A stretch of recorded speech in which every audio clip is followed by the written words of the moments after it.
Hello everyone, welcome to our YouTube channel Lakshya the goal academy. हम लोग UP PGT physics के preparation की series में आज हम लोग ऑप्टिक्स चैप्टर का रिमेनिंग पार्ट करेंगे। अब तक हम लोगों ने Snell's law of reflection, refraction और लीनियर मैग्निफिकेशन और स्फेरिकल मिरर्स को और क्लासीफाई किया और उसके बाद उस पर बेस्ड क्या उसमें मतलब डिफरेंट पैरामीटर्स है, जैसे आपका सेंटर ऑफ कर्वेचर है, रेडियस ऑफ कर्वेचर है, प्रिंसिपल फोकस है, पोल है और क्या कहते हैं कि ये फोकल लेंथ है। ये सब चीज़ें देखी। अब आगे हम लोग चलते हैं। तो सबसे पहले जो प्रॉब्लम आपको इस पर बेस्ड आएगी वो आपके मतलब मेरे फॉर्मूला में तो नहीं आती, बट आप इसको जानते रहेंगे तो आपको एक्चुअली होता क्या है फिजिक्स में, कम्बिनेशन ऑफ मतलब फार्मूला से प्रॉब्लम बनती है। तो समटाइम्स आपका प्लेन मिरर दिया रहेगा, देन आपका कन्वेक्स लेंथ रहेगा, तो उस कम्बिनेशन का जो मतलब इमेज और ऑब्जेक्ट का पोजीशन अगर हमें फाइंड आउट करना होगा तो उस केस में हमें दोनों की नॉलेज होनी चाहिए कि हमारे पास मिरर का भी हो और कन्वेक्स लेंस या फिर कॉन्केव लेंस का भी होना ज़रूरी है। तो अभी हम लोग बात करते हैं मिरर फार्मूला की, ये अपने हाई स्कूल में भी पढ़ रखा है। तो मिरर फार्मूला जो है आपका ये किसके लिए, कन्वेक्स और कॉन्केव दोनों मिरर्स के लिए ये सेम फार्मूला है और वो है क्या है 1/v + 1/u = 1/f। ये क्या है मिरर फार्मूला फॉर बोथ, किसके लिए, convex and a concave mirror. ठीक है, और depending on the our sign convention the focal length is positive for convex mirror. किस बेसिस पे कह रहे हैं हम, अपने साइन कन्वेंशन की बेसिस पे कह रहे हैं। अदर चीज़ें अदरवाइज ये चीज़ें रिवर्स हो जाएगी, वो डिपेंड करेगा आपका साइन कन्वेंशन कैसा है फॉर कॉन्केव मिरर। और जो हमने यहाँ पे लिया है साइन कन्वेंशन, आपको नोट डाउन कराया है, वही आगे हम जब लेंस को डील करेंगे तब भी वही हम साथ में साइन कन्वेंशन फॉलो करेंगे, सो दैट जब वहाँ पे भी आपका जो लेंस होगा फोकल लेंथ होगी वो कन्वेक्स लेंस के लिए पॉजिटिव होगी और कॉन्केव मिरर लेंस के लिए निगेटिव होगी। ये बात हो गई अपने स्फेरिकल मिरर की। यहाँ पे वी क्या है, पोजिशन ऑफ इमेज है, पोजिशन और डिस्टेंस जो भी कहिए आप, पोजिशन ऑफ इमेज है, और यू क्या है, पोजीशन ऑफ ऑब्जेक्ट है।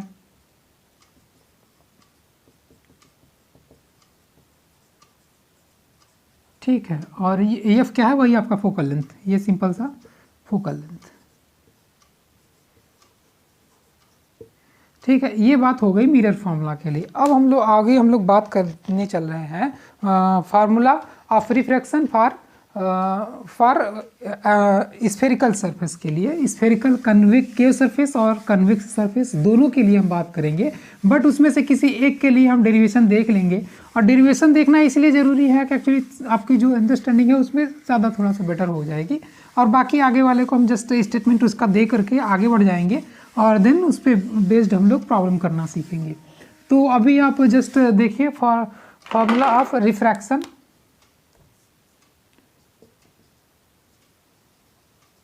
Formula of refraction at spherical concave surface.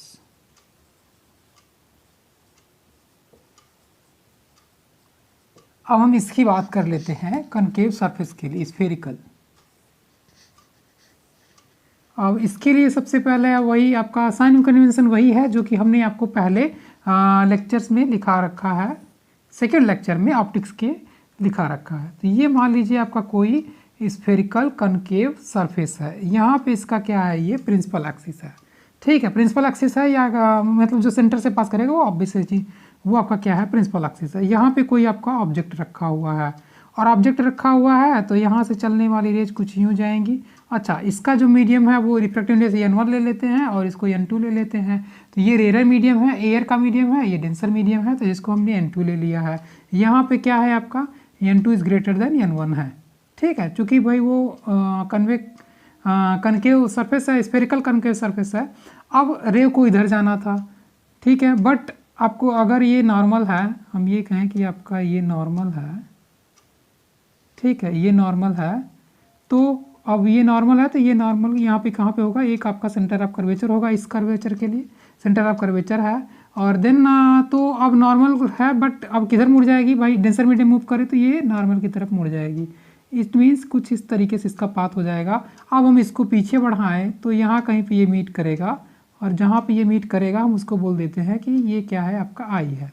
तो ये पोजीशन ऑफ इमेज हो गया, ये क्या कहते हैं कि आपका सेंटर ऑफ कर्वेचर हो गया। अब सेंटर ऑफ कर्वेचर की डिस्टेंस कहाँ से, पोल से डिस्टेंस क्या कहलाती है, रेडियस ऑफ कर्वेचर कहलाती है। So according to our sign convention अब ये डिस्टेंस क्या हो जाएगी, -r हो जाएगी। भाई रेडियस ऑफ कर्वेचर को कैसे लेते हैं हम, कैसे लेते हैं, r से डिनोट करते हैं, तो ये माइनस टाइम्स ऑफ r हो जाएगी। और जहाँ पे ये i क्या है, पोजीशन ऑफ इमेज है, तो यहाँ इस वजह से इसकी जो डिस्टेंस हो जाएगी कहाँ से, पोल से, वो क्या हो जाएगी, -v हो जाएगी। ये पोल से आपका ये हो गया। और ये ऑब्जेक्ट है, तो ऑब्जेक्ट की डिस्टेंस कहाँ से, ऑब्जेक्ट की डिस्टेंस को कैसे डिनोट करते हैं, u से करेंगे। और ये कहाँ से डिस्टेंस है, ये भी प्रिंसिपल, उसके प्रिंसिपल कह रहे हैं, ये आपका पोल से है। तो ये चीज़ आपकी हो गई, ठीक है। अब हम ये मान के चलते हैं कि अच्छा ये एक इमेज, एक लाइन्स थी जो कि इधर भी पास हुई, वो सेंटरी मतलब बिना इसके निकल जाएगी सीधे। और अगर हम ये मान लेते हैं कि ये एंगल अल्फ़ा बना रहा है, और ये एंगल बीटा बना रहा है, और ये एंगल गामा बना रहा है। अब हम एंगल ऑफ इंसिडेंस देखें तो ये नॉर्मल है, ये इंसिडेंट रे है, तो इसके बीच जो एंगल हो जाएगा ये तो आपका क्या हो जाएगा, एंगल आई, इंसिडेंट रे हो गया। और अगर हम एंगल ऑफ रिफ्रैक्शन कहें तो ये आपका, चूँकि भाई नॉर्मल से कौन सा एंगल है, तो ये आपका क्या हो जाएगा, एंगल ऑफ रिफ्रैक्शन है। तो अब इसके सामने वाला क्या हो जाएगा एंगल, ये एंगल क्या हो जाएगा आपका, ये वाला हो जाएगा एंगल ऑफ रिफ्रैक्शन, ये भी हो जाएगा। चूँकि भाई आपको पता है कि अल्टरनेट मतलब इस तरीके का अगर है तो यहाँ पे जो मतलब इक्वल अपोजिट वाला एंगल वो भी इक्वल होता है। तो ये एंगल अगर आर है तो ये भी एंगल इक्वल आर हो जाएगा। तो अब ये चीज़ आपके पास है। अब इसमें हमें देखना, और इसकी जो डिस्टेंस हाइट है वो हम मान लेते हैं कि कितनी है, ये अच्छा है। और इस पॉइंट को क्या कहते हैं कि ये है आपका पॉइंट, हम कह ले m है,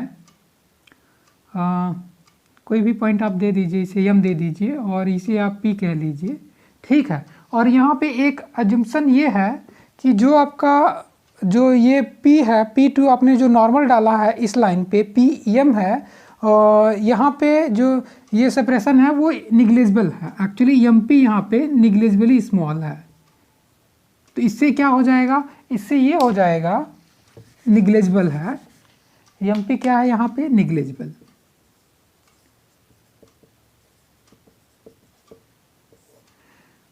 हाँ निग्लेजिबल। अगर ये आपका अगर यहाँ पे निग्लेजिबल है तो इससे क्या हो जाएगा, इससे ये हो जाएगा कि जो आपका cm है वो किसके इक्वल हो जाएगा, cm इसके किसके इक्वल होगा, cp के। और जो आपका क्या कहते हैं कि om है वो किसके इक्वल हो जाएगा, ये भी, ये किसके, om किसके इक्वल हो जाएगा, op के। और आपका जो im है ये किसके इक्वल हो जाएगा, ये आपका हो जाएगा ip के। और ये जो cp है वो किसके इक्वल हो जाएगा, cp। ये जस्ट परपेंडिकुलर हम मान लेते हैं कि पोल पे ही है, इसका रेडियस ऑफ कर्वेचर बहुत कम है, जिस वजह से ये आपका मतलब जो परपेंडिकुलर ड्रॉ करेंगे वो यहीं पे आएगा, तब ये हमारे पास ये चीज़ें हो जाएंगी।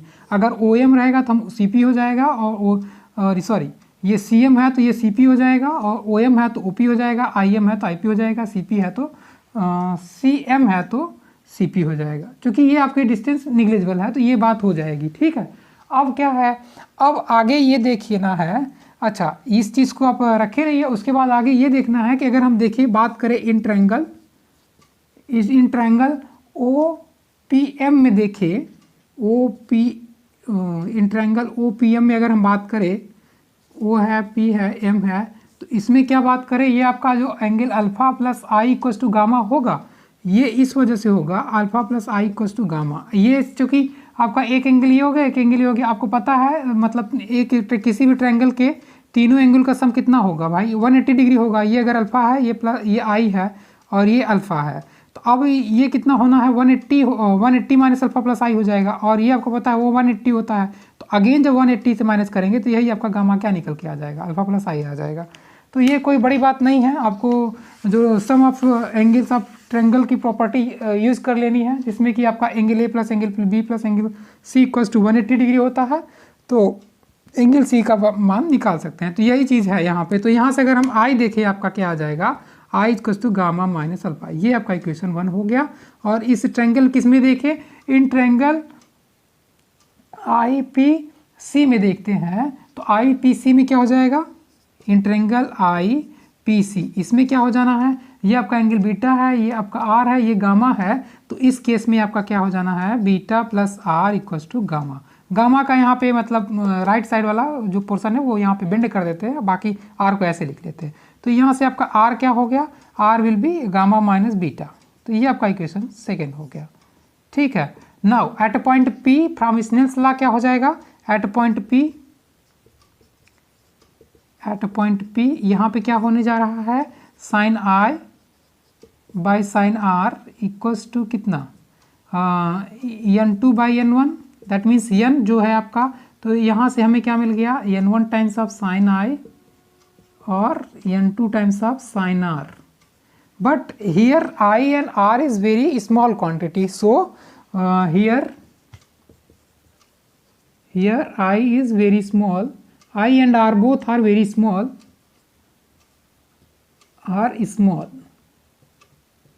उस केस में क्या हो जाता है आपका, ये साइन आई इक्वल्स टू आई हो जाएगा। और ये क्यों हो जाता है, आपको ये चीज़ पता है साइन एक्स का एक्सप्रेशन क्या होता है, x minus x cube by factorial 3 plus x पर 5 अपॉन फैक्टोरियल 5 ये समथिंग होता है। तो ये जस्ट आपका क्वांटिटी एक्स को ले लेते हैं, बाकी को निगलेक्ट कर देते हैं। इस वजह से आपका ये साइन आई हो जाएगा, sine r equals to r हो जाएगा। तो यहाँ से आपको क्या मिल गया, n1 I equals to n2 are, ये चीज़ आपको मिल गई। ये आपका इक्वेशन हो गया थर्ड। ठीक है। अब आगे देखिए क्या करना है, आगे हमें कुछ नहीं करना है, इसी चीज़ को यूज़ करके आगे अपने रिक्वायर्ड रिलेशन को ऑब्टेन करना है। तो अब आगे क्या करना है, अगर हम बात करें तो क्या कहते हैं कि यहाँ पे इन ट्रायंगल ओ पी एम में, इन ट्रायंगल ओ पी एम में अगर देखें तो यहाँ पे क्या हो जाएगा, tan अल्फा इक्वल टू कितना हो जाएगा, जो ये आपने क्या ले रखा है, ये अच्छा हम ये लेके चलते हैं कि ये पॉजिटिव लेंगे। क्यों लेंगे, चूंकि अपवर्ड मेजर कर रहे हैं हमने, मतलब नोटेशन में ये ले रखा है कि अगर हम अपवर्ड मेजर करेंगे प्रिंसिपल एक्सिस से तो पॉजिटिव डिस्टेंस लेंगे, अगर डाउनवर्ड मेजर करेंगे तो नेगेटिव लेंगे। तो ये tan अल्फा इक्वल टू कितना हो जाना है आपका, ये प्लस एच कितना हो जाना है, एच इक्वल टू ये आपका कितना हो जाएगा, एच बाई ओ एम। और हमने आपको बताया एच ओ एम को क्या लिया है, अगर ये एम पी बहुत ही स्मॉल है तो उसके इसमें ओ एम आपका यही ओ पी के इक्वल हो जाएगा। दैट मीन्स ये आपका O P means minus u, ये आपका है। ठीक है। तो अगर यहाँ पे भी वही बात है, तो अल्फा बीटा अगर gamma are very small, if so tan alpha will be alpha and tan beta will be beta and gamma will be gamma. Here tan alpha will be alpha and tan beta will be alpha, और ये gamma भी क्या हो जाएगा आपका, ये भी gamma ही हो जाएगा। वही रीजन है x plus x cube by factorial, ये आपका सॉरी इस तरीके से इसका भी एक्सप्रेशन आता है tan बाई एक्स का भी। तो इस वजह से ये जब नेग्लिजिबल होता है तो उसके इसमें ये अल्फा की वैल्यू हो जाएगी, मतलब सेम हो जाएगा। तो अगर हम यहाँ पे देखें इस ट्रायंगल में, इन ट्रायंगल आई पी एम में देखें, in triangle I P M में देखें तो आपका tan बीटा, तो ये किसके इक्वल हो गया, अल्फा के इक्वल हो गया। Alpha equals to minus H by U, इन इसमें देखें तो tan beta equals to beta, ये हो जाएगा। तो यहाँ पे क्या हो जाना है, एच बाई कितना हो जाना है, आई पी एम में कह रहे हैं ना, तो आई एम हो जाना है। और आई एम कितना है आपका, ये माइनस ऊपर चलिए, माइनस यहाँ पे हम रहन दें, तो ये कितना माइनस वी है, आई एम किसके इक्वल है, आई पी के इक्वल है, तो ये माइनस वी हो गया। दैट मीन्स आपका बीटा कितना हो गया, माइनस एच अपॉन वी। इसी तरीके से अगर हम ट्रायंगल सी पी एम में देखें, in triangle C P M में देखें तो कितना हो जाना है, tan gamma equals to h upon minus r. तो यहाँ से अगर देखें कि कितना हो जाएगा, gamma equals to minus h upon r. तो ये आपको गामा की वैल्यू मिल गई, और ये यहाँ पे आपको बीटा की वैल्यू मिल गई, और ये अल्फा की वैल्यू मिल गई। अब ये तीनों वैल्यूज जो है आपको आगे सब्स्टिट्यूट कर लेनी है। तो अब यहाँ पे ये चलिए देखते हैं, अब आपके पास क्या रिलेशन आता है। अब ये फिगर आप लोग बना लिए होंगे, तो फिर आगे बात करते हैं इस पे। तो अब यहाँ पे क्या है, n1 की वैल्यू n1 है, i है, तो i की वैल्यूज रख देते हैं इक्वेशन 2 से। फ्रॉम इक्वेशन 1 2 एंड 3 देखिए तो हमारे पास क्या आने जा रहा है, फ्रॉम इक्वेशन 1 2 3 i की वैल्यू रख देते हैं 1 से, तो ये हो जाएगा n1 times gamma minus alpha और ये n2 times gamma minus beta. आपने किसको यूज किया, इक्वेशन 1 2 और 3 को यूज किया है। तो अब यहाँ पे सेपरेट कर लीजिए, तो ये हो जाएगा, उस n1 को उधर ले जाइए तो ये हो जाएगा n2 minus n1 times of gamma equal, और ये इधर आ जाएगा तो ये कितना हो जाएगा n1 अल्फ़ा, ये n1 अल्फ़ा माइनस टाइम्स के साथ प्लस n2 बीटा, ये आपका रहेगा।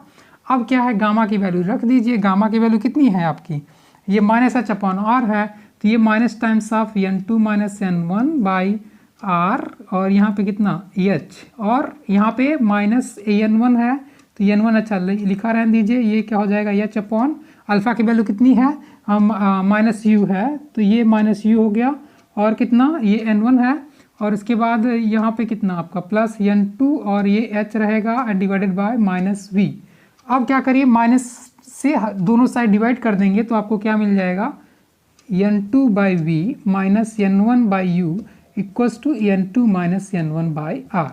ये आपका इम्पॉर्टेंट रिलेशन है, किसके लिए, रिफ्रैक्शन फार्मूला है, किसके लिए, स्फेरिकल कनकेव सरफेस के लिए, और इसी तरीके का फार्मूला आपको स्फेरिकल कन्वेक्स सरफेस के लिए भी देखने को मिलेगा। एक्चुअली इसका डेरिवेशन आपको न्यूमेरिकल प्रॉब्लम में जब आप वहाँ पे रे डायग्राम से सॉल्व करेंगे प्रॉब्लम, तो यह इसमें काफ़ी हेल्पफुल होगा, इस वजह से हमने आपको यहाँ पे बताना ज़रूरी समझा। तो इस तरीके से हम इसे कर लेंगे, कोई बहुत बड़ी चीज़ नहीं है ये। और आपका जो डेरिवेशन वाला पार्ट है, और ये GIC लेक्चर फिजिक्स के लिए इंपॉर्टेंट क्वेश्चन रहेगा, सब्जेक्टिव टाइप क्वेश्चन के लिए, चूँकि इसका डेरिवेशन बोर्ड एग्जाम में भी पूछा जाता है, काफ़ी पॉपुलर है, और इसका डेरिवेशन आपका क्या कहते हैं कि GIC लेक्चर फिजिक्स के लिए आपका सब्जेक्टिव टाइप क्वेश्चंस में पूछ सकते हैं सेकंड पेपर में, बट अभी के लिए हम इसको देखते हैं।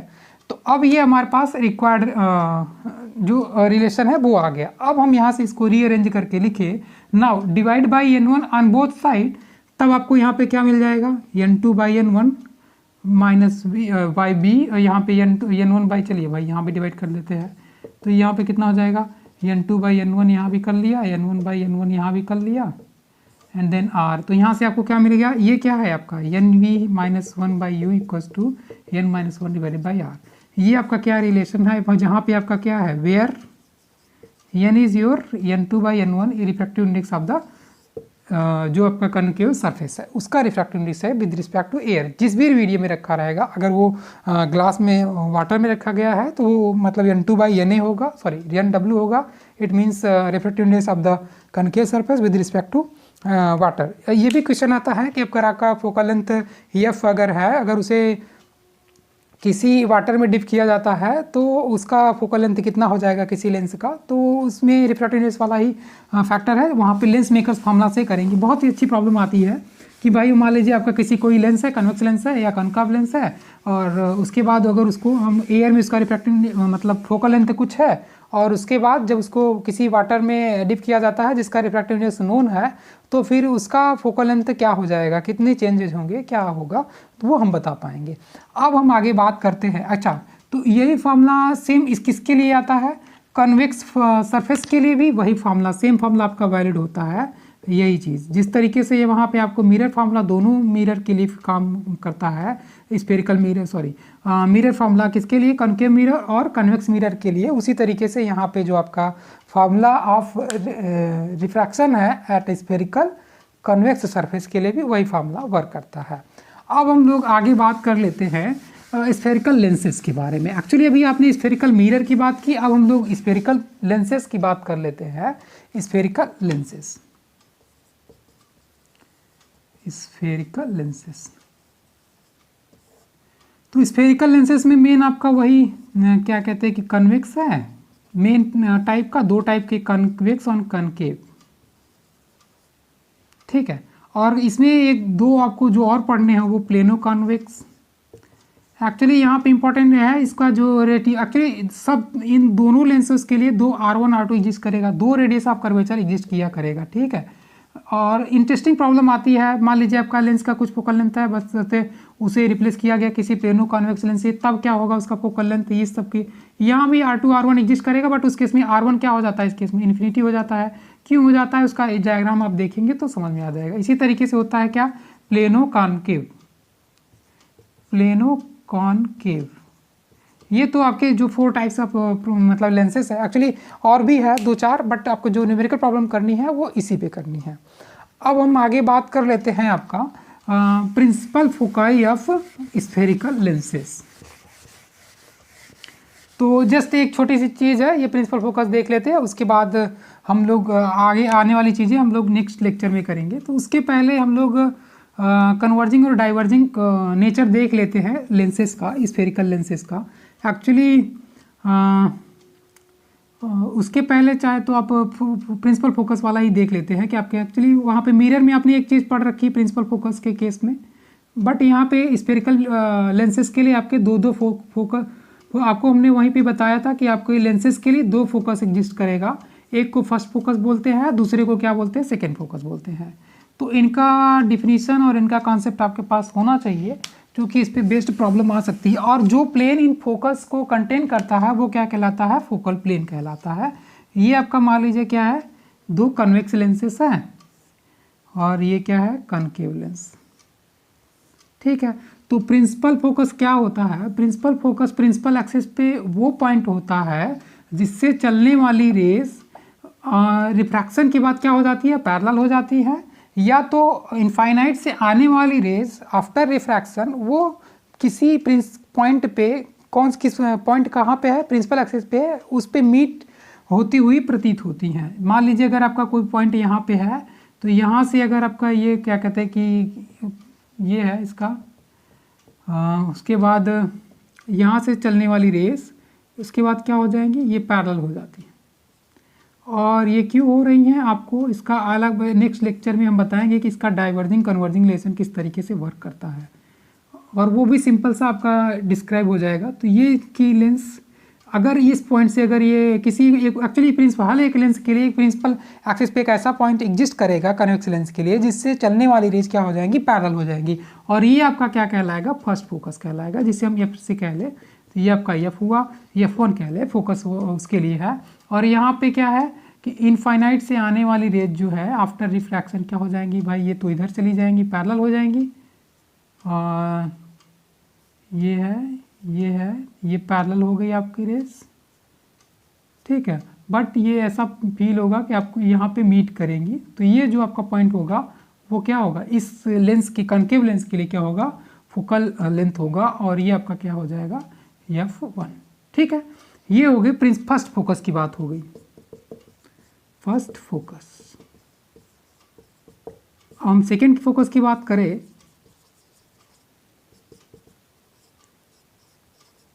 तो सेकेंड फोकस के लिए क्या होता है, सेकेंड फोकस के लिए जस्ट इसका रिवर्स, यहाँ पे क्या होता है, पैरेलल से आने वाली रेज क्या हो जाती है, एक पॉइंट पे मीट कर जाती है। ये आपको पहले दूसरे लेक्चर में हमने बताया था कि किस तरीके से मिरर के लिए हमने आपको प्रिंसिपल फोकस और कन्वेक्स कॉनकेव मिरर के लिए बताया था। ये जो जहाँ पे मीट करेंगे ये आपका क्या हो जाता है, इसे F' कह लें, ये आपका जो होगा वो F2 हो जाएगा।